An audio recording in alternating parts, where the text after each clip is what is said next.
حضرت ابو ہریرہ رضی اللہ تعالیٰ عنہ نے فرمایا، امام الانبیاء صلی اللہ تعالیٰ علیہ وسلم کا فرمان میں نے سنا، حضور فرما رہے تھے، وفد اللہ ثلاثۃ الغازی والحاج والمعتمر، تین قسم کے لوگ، تین شخص یہ اللہ رب العالمین کے مہمان ہوتے ہیں۔ پہلے نمبر پہ حضور نے فرمایا الغازی، مجاہد فی سبیل اللہ، جو بندہ اسلام کی سر بلندی کے لیے جہاد کرنے کے لیے گھر سے نکل کھڑا ہوا، وہ بندہ بھی اللہ کا مہمان ہے، اس کو رب کائنات کھلائے گا پلائے گا۔ اور دوسرا جو بندہ حج کرنے کے لیے نکل پڑا، اور تیسرا وہ بندہ جو عمرہ کرنے کے لیے چل پڑا، میرے آقا نے فرمایا یہ تین بندے ایسے خوش نصیب ہیں کہ یہ مہمان ہوتے ہیں اور ان کی میزبانی کرنے والا رب کائنات ہوتا ہے۔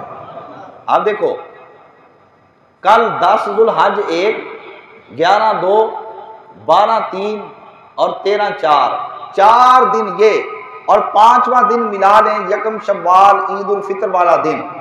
ان 5 دنوں کے اندر اسلام نے روزہ رکھنے سے مسلمانوں کو منع کیا۔ روزہ رکھنا ان 5 دنوں کے اندر حرام ہے۔ کیوں؟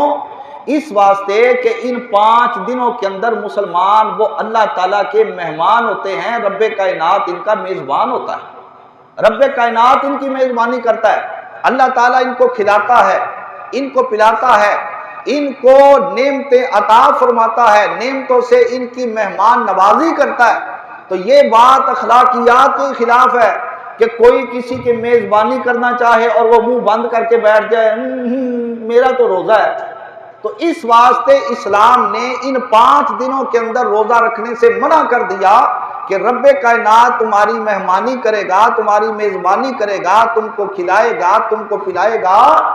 تو جب رب تعالیٰ تم کو کھلانا پلانا چاہے تو آگے سے یہ عذر نہ پیش کر سکو کہ میرا تو روزہ ہے، اس کی نعمتیں استعمال کرو تاکہ وہ تمہاری میزبانی کرے، تم خوش ہو کر کھاؤ اور اس کی نعمتوں کا شکر ادا کرو، تو رب کائنات تمہاری روزی کے اندر اور زیادہ برکت عطا فرما دے۔ اب عید والے دن یہ جو عمل ہے کہ قربانی سے قبل کچھ نہ کھایا جائے، جا کر قربانی کریں اور اس قربانی کا گوشت ہی کھایا جائے، بعض ہمارے مسلمان اس کو روزے کا نام دیتے ہیں۔ ایسا روزہ شریعت کے اندر ابھی تک نہیں پایا گیا کہ جو دن کے ایک مخصوص حصے کا ہو، چند منٹوں کا ہو یا چند گھنٹوں کا ہو۔ روزہ نام ہے طلوع فجر سے لے کر غروب آفتاب تک خود کو کھانے اور پینے اور حقوق زوجیت ادا کرنے سے روکنے کا، یہ نام ہے روزہ۔ اس کو روزہ کہا جاتا ہے شرع کے اندر۔ تو چند گھنٹوں کا روزہ ابھی تک تو دین اسلام کے اندر کوئی نہیں آیا۔ ہاں البتہ بعد کے اندر کوئی مجتہد آ کر پیدا ہو کر اس طرح کا روزہ اپنی طرف سے بنا لے تو اس کے بارے میں کچھ کہہ نہیں سکتے۔ اس کو سنت عمل کہا جائے گا۔ کیا کہا جائے گا جی؟ سنت عمل کیا ہے؟ یہ سنت عمل ہے۔ اگر کوئی بندہ یہ سنت طریقہ اپنائے گا تو اس کا ثواب لے لے گا۔ ہاں اگر کوئی یہ سنت طریقہ نہیں اپناتا تو اس کو گناہ بھی نہیں ہوگا۔ ایسا بھی نہیں کہ وہ اس سنت کو ترک کر دے تو اس کے نامہ عمل کے اندر گناہ لکھ دیا جائے، گناہ والی بھی بات نہیں۔